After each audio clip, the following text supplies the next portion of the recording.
Friends, though it is 2 days too late, but still I take this opportunity to wish you a very happy Republic Day. Now, there have been a lot of questions and a lot of people DM'd me, they WhatsApped me and they wanted to know why India invites global leaders. Is it a new phenomena? And why do we have army contingents of foreign countries marching? You know, we saw France in the past, we've seen UAE, and 2 days back we saw Egypt. Their army marching along Kartavya Path. Now, why is this important? And why is this done now? Inviting foreign leaders is not new. It's been happening for decades and decades. And it was always a gesture of goodwill towards a foreign nation. The Modi doctrine or the Modi foreign policy is slightly different in the sense that they know how to package this occasion and take full advantage diplomatically. So why is Egypt important to India? Why was President Al-Sisi here? If you look at the map, you will see that Egypt straddles Africa and Asia. Technically in Africa, Egypt also has inroads into Asia. We all know about the Suez Canal. And also the fact that the Al-Sisi government has taken a very, very tough line against the Muslim Brotherhood. It is a government that gets along well with Israel, in spite of having fought a war with Israel in the past. It gets along well with China. It also gets along well with the United States of America. Egypt is a power to be reckoned with locally in that region. Egypt has oil. Egypt has a fragile economy, but nothing that cannot be brought back from the brink. Egypt needs India, and India needs Egypt. The idea of getting President Al-Sisi here was also to pass a message at 3 different levels. Number 1, India taking the presidency of G20. You know, Prime Minister Modi spoke very eloquently about the Global South and how India will be the voice of the Global South. India will speak for those countries that cannot speak for themselves. India will represent those countries that cannot effectively represent themselves at a global stage. India seeks to take pole position. It seeks to take leadership position vis-a-vis those countries. Also, the fact that Pakistan has traditionally used Muslim countries to block India's Kashmir aspirations. Now, what does India aspire as far as Kashmir is concerned? India says, and there is a 1994 parliamentary resolution which says that the entire Gilgit-Baltistan and Pakistan-occupied Kashmir, which the Pakistanis call Azad Kashmir, that is part of India, right? And Pakistan obviously wants the Indian Kashmir to be part of Pakistan. I wonder why, and there is no logic which can substantiate Pakistan's claim, but that is what Pakistan wants. Now, Pakistan has always played the Islamic card. It has always used Muslim countries against India at the OIC and also bilaterally. That was Pakistan's big trump card. What Prime Minister Modi did was he neutralized Pakistan's trump card. Today, Prime Minister Modi has been given the highest civilian awards by no less than 4 Muslim countries. You know, Mohammed bin Salman calls him his brother. There are temples being built in the UAE. Bollywood stars go to Saudi Arabia, a country where women were banned from driving a few years back. So everything is changing, and why is this happening? I'll come back to the Republic Day part of it, but why is this happening? This is happening not just because of India's diplomacy, though that is a very big chunk of it. That is a very, very large part of this conversation that we're having. Another big reason is also the fact that the Islamic countries are repositioning themselves. They realize that oil is finite. They realize that oil will finish one day. There is the rise of electrical vehicles all over the world. Even in India, you know, a few years back, people had just heard of electrical vehicles. Today, it's not an uncommon sight. Especially in large cities, you do see electrical vehicles very commonly, and as the years go by, this will become more and more common. As batteries take lesser time to charge, give you more mileage, there will be more acceptance, and dependence on fossil fuel, while not absolutely done away with, you know, will come down slowly and slowly. Now, the thing is that the Islamic world also is faced with terrorism. Much of it Islamic terrorism. They need new partners. They need new security paradigms. They need new avenues to park their petrodollars. the entire geopolitics of the OIC is changing. But Pakistan continues to look at the world from an Islamic prism. It wears these spectacles and looks at the entire world as Muslim and non-Muslim. No other Muslim country does that, by the way, except for Pakistan. But this is Pakistan's foreign policy. Biradar Islami Mulk is a phrase that Pakistanis often use. You know, you are a Muslim country, therefore you are our brother. And where does it lead to? It often leads to Pakistan asking for money. That is the extent of brotherhood that Pakistanis practice. And they feel that by the very act of being born in a Muslim house, by the very act of belonging to a certain faith, that gives you right over every Muslim country in the world, and primarily the right to ask for money again and again and again without accountability. And this is exactly what Saudi Arabia said very recently. You know, in Davos, a senior minister of Saudi Arabia said that the day of free lunches is over. The day when we would write blank checks and give it to Pakistan and Egypt and other countries, those days are over. We have started taxing our population. Now, when are these countries going to start taxing theirs? Because in Pakistan, hardly anybody pays taxes. The rich don't pay taxes. It's only the salaried middle class and the poor people who pay taxes. The rich don't. And this is what Saudi Arabia said, that, you know, the days of us giving you blank checks and giving you money just like that, without accountability, those days are over. And we need to understand why we are giving you money and what you're doing with that money. So clearly, the party is over for Pakistan. Also the fact that a lot of these Biradar Islami countries, as Pakistan loves to call them, even when Shehbaz Sharif tweets, you know, even when Bilawal Bhutto tweets, there is always this word, brother Islamic country. This is just a hook for extracting money, that's all. There is no brotherhood there. It's just a hook for extracting money from Muslim countries. But this is what they write, and this is what they believe, and this is what they sell to the people of Pakistan. Coming back to the Republic Day celebrations, you know, the Egyptian army marched on Kartavya Path, and it was a grand sight. And India reached out to Egypt and told President Al-Sisi that we honor you as a brother, as a friend. We honor you as a strategic partner. Now, the word strategic partner has different meanings. I'm using it colloquially. I'm using it to explain a point of view, not necessarily in the diplomatic sense. So I think it's a great idea. We have had we've had heads of state of the United Arab Emirates. We've had Barack Obama. We've had the President of France.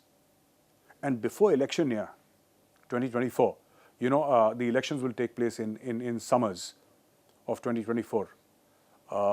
We'll also see who is the guest next year, because that will be a huge statement by the Modi government. Now, the next news also I have from India is that the Indian Army has floated tenders, and this is an emergency buy, and very interesting, the way the Indian Army is very quickly absorbing technology. You know, all organizations, especially armed forces, they take time to change their point of view, their thinking. I would not say they are resistant to change, but change is difficult to come by. It is the nature of such organizations, but it gives me great happiness to share this news with you that Indian Army has actually floated tenders for buying jetpacks. Now, here is a small video, you know, of a man flying in a jetpack. So what it gives is Indian Army soldiers the capability of flying in the air at approximately 50 kilometers per hour and flying certain distances.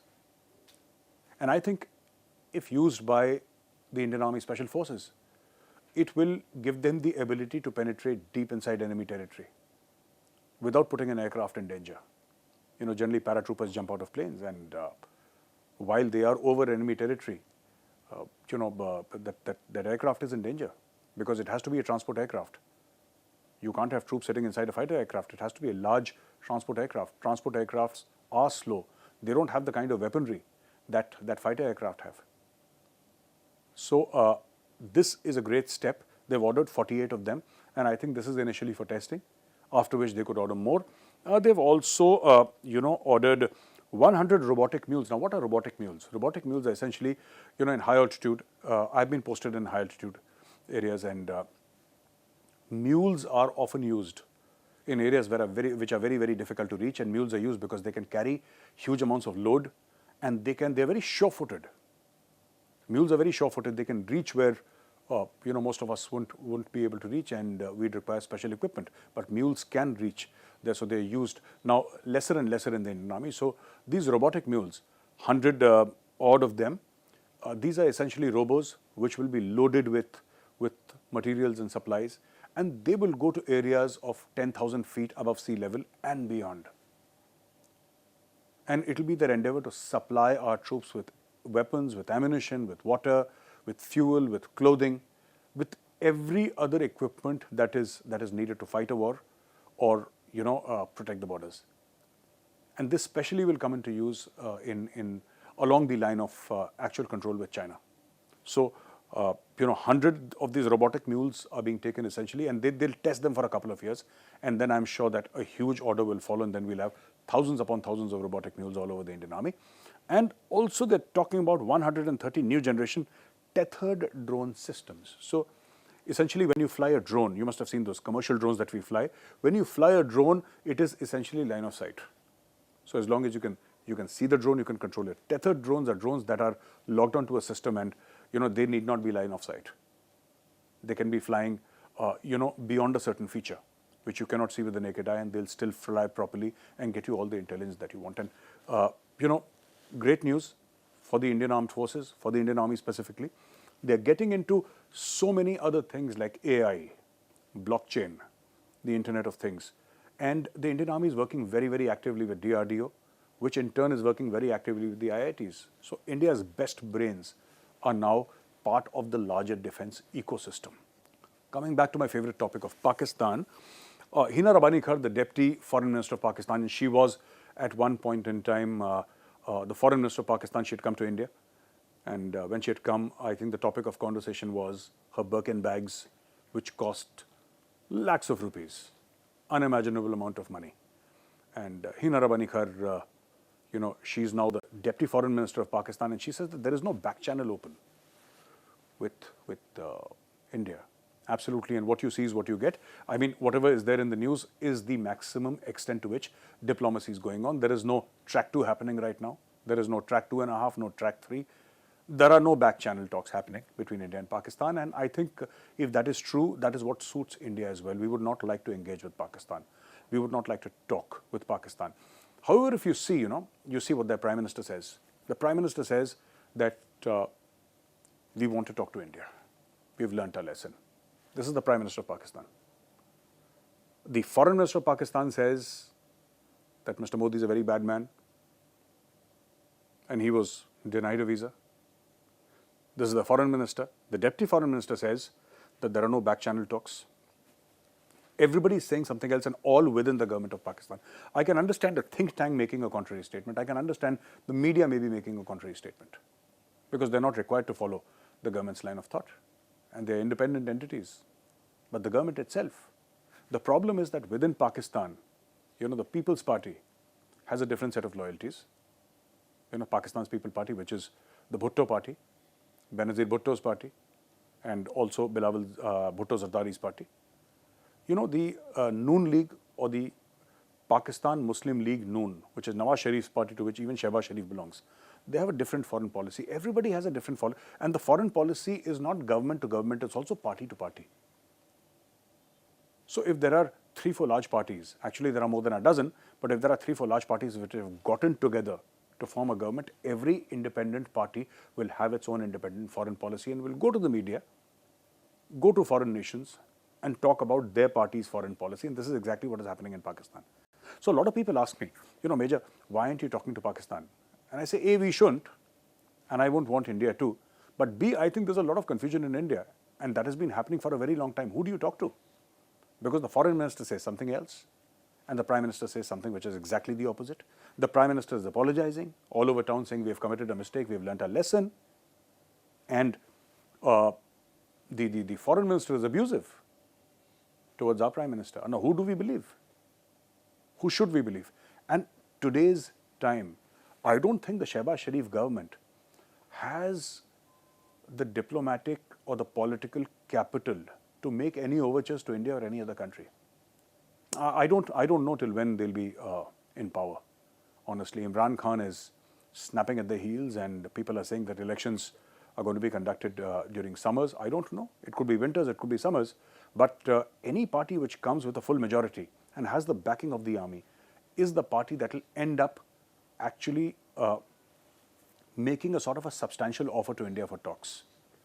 It's certainly not Shehbaz Sharif, because Shehbaz Sharif does not enjoy majority.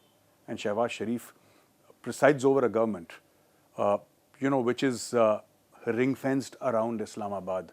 A lot of my Pakistanis, friends joke that Shehbaz Sharif is the mayor of Islamabad. He's not the Prime Minister of Pakistan. That's what they say, because his party does not have a government anywhere.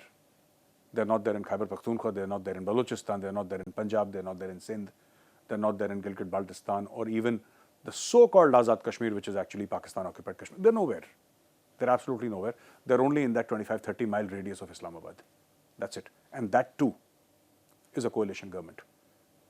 So I don't know what kind of political capital this or political equity this government has to make such claims. I think it's mostly bluster, mostly aimed at the domestic constituency of Pakistan, mostly aimed at trying to get more funds from the world, saying that, hey, we are a peace-loving power, we want peace with India, why don't you give us some money? I think it's that hook that they're throwing into the river, hoping to catch some big fish. That's pretty much about it. Ladies and gentlemen, India's ties with Pakistan are not without a share of comedy. And recently, Pakistan made a big statement, and it said that on the eve of India's Republic Day, 26th of January, so eve is 25th January or so, Prime Minister Modi has sanctioned a false flag operation. And this is from Geo News, and they said that Prime Minister Modi himself has sanctioned a false flag operation by which Indians will claim, and they've mentioned the brigade, 93 Brigade of the Indian Army. So they're talking about the Jammu area, obviously. They're talking about the Jammu area, and they say that the Indian Army will carry out a false flag operation, specially sanctioned by the Prime Minister of India. And let me just read what it says. The Pakistani intelligence agencies identified 3 individuals who would play a key role in New Delhi's plan. Bashir, an agent of India's 93 Infantry Brigade, and 2 fellow companions identified as Alam and Aslam. And essentially what they will do is, Bashir, Alam and Aslam, who are actually from Indian Army's 93 Infantry Brigade, will get a few locals together. They'll give them money. This is Pakistan's idea of how a false flag operation is carried out. And what they will do is they will try and infiltrate people inside India. They will claim that these are the people, these are the Pakistanis who have infiltrated inside, and they will carry out IED attacks, and they will carry out attacks and kill a couple of people, and then tell the world that, look, Pakistan is trying to, do terrorism and infiltrate inside India and try to kill people. This is Pakistan's idea of how a false flag operation happens. So, Republic Day has gone by. Republic Day Eve has gone by. There is no false flag operation. Nothing of that sort happened. But Pakistanis actually believe that Prime Minister Narendra Modi, he puts everything aside. Everything, foreign policy, economic policy, local politics, world leaders, Xi Jinping, Joe Biden, Benjamin Netanyahu, everybody to the corner. Give me a minute, I'd like to conspire against Pakistan. They think this is how India functions. And Pakistanis would actually believe what is written here, because they said that the Indian Army will attack its own citizens and try to blemish or try to, sully Pakistan's reputation. Now, Pakistan doesn't have any reputation to talk about. There is nothing to sully here. There is nothing to blacken here. Pakistan's own shenanigans have been Pakistan's undoing. But this is what Pakistan believes in. This is what Pakistan says, that, this is exactly what Indian Army is going to do. 93 Brigade. 93 Brigade has these Alam, Aslam and Bashir and all these guys who will actually go plant bombs, kill their own people and say, hey, look, Pakistan did it. And Pakistanis would buy this hook, line and sinker. And this came out in the national newspaper. This has been discussed on Pakistani television. Geo News, no less. And now the Pakistanis have gone running to the Americans. And Financial Times, a British publication, has warned that Pakistan's economy is at the risk of collapse with the government's failure to revive an International Monetary Fund deal. According to the report, rolling blackouts and severe foreign exchange shortage are making it difficult for businesses to continue operations. Now, you see, Pakistan has also gone begging to the United States. and told them that we need your intercession with IMF. Please tell IMF to give us money. Now, I honestly don't understand Pakistan's foreign policy. A few months back, as early as April 2022, the government of Pakistan, and I wouldn't say Imran Khan here, the government of Pakistan, because he was running the government, he was the Prime Minister, the Pakistani government was saying that the United States of America, their State Department no less, was part of a grand conspiracy to topple Pakistan's elected government. This was the official claim. This was what the government of Pakistan had claimed. Now the government changes and the new government says, no, no, no, all this is wrong, all this is false. And what we actually want here is the United States intercession, their favor, so that IMF gives us money. Now the world is confused. The world does not know which Pakistani government to believe. Because within a span of a few months, they are saying exactly the opposite things. You know, one government says the United States is conspiring to overthrow the Pakistani government. And the next government which comes says, no, actually, that is wrong. That was misspoken. We need your help to get money from the IMF. Now look at the previous government, you know. The previous government said, we should have, no diplomatic relations with France because of those Prophet Muhammad cartoons. We don't want to have any diplomatic relations. We want to send back the French ambassador. We want to cut off ties with France, and we condemn France and we don't like France. And that was the voice on the street, and that was the voice from the Parliament of Pakistan, the National Assembly. Now suddenly Pakistan does a U-turn, and this government actually takes more than 315 million US dollars from France as aid money. Can you imagine? A few months ago, or maybe even a year ago, they were saying, throw out the French ambassador. Then somebody said, we don't have a French ambassador in Islamabad. It was that bad. And they were saying, no, break off diplomatic tie. France should apologize. France should apologize to Muslims all over the world. No other Muslim country had any problem with France. They said these cartoons are in bad taste and we condemn them. But Pakistanis got together and they burnt half of Lahore. The Tehreek-e-Labbaik Pakistan, they burnt half of Lahore. They damaged public transport. They damaged shops. They went wild inside their own country. There were countrywide protests. And suddenly, this government says, give us money. France gives them money and all is fine. This is why the world does not trust Pakistan. You do not know which Pakistani government to believe. And it's not just about change in government. I can give you hundreds of examples where the same government has said something in the morning and changed its statement in the evening. This is why Pakistan is not trusted. Now, here is another article which says that following the government's decision, and this is about Pakistan by the way, following the government's decision to end its control over the rupee-dollar exchange rate as part of the International Monetary Fund condition, the currency slid 9.61% or 24.5 rupees to a record low of 255.43 against the US dollar. So they said, that we want to end our control. The government will end its control, over the rupee-dollar exchange rate. And this is what the IMF has demanded from them, that we'll give you money if you do these 1, 2, 3, 4, 5, 10 things. And Pakistan actually started doing it. And the day they did it, within 24 hours, the currency crashed.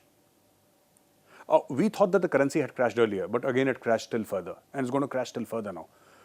It's not that you have 255 rupees in your pocket and you can buy $1, right?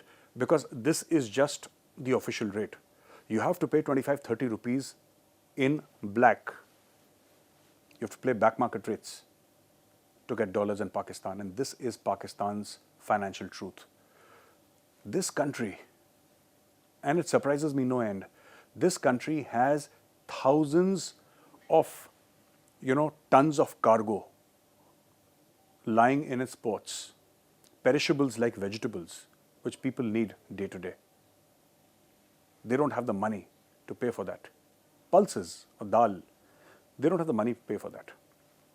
They don't have $35 million to pay to Google for paid apps. They don't have that kind of money. But they have money to spend $1.2 billion in importing luxury cars and telling their army officers that you can perhaps import 500-odd bulletproof cars and don't pay any tax. The problem is not with Iran, China, Afghanistan or, any one of Pakistan's neighbors here, including India. I think the problem lies with the Pakistani mindset. The problem lies with the fact that Pakistanis have got their priorities all mixed up. You don't have money to import flour. You don't have money to import food grains for your citizens, but you have the money. You somehow find the cash, precious US dollars, to import luxury cars. This is Pakistan for you. Ladies and gentlemen, thank you for watching Checkmate. I'll be back again next week with another episode. Till then, have a great weekend.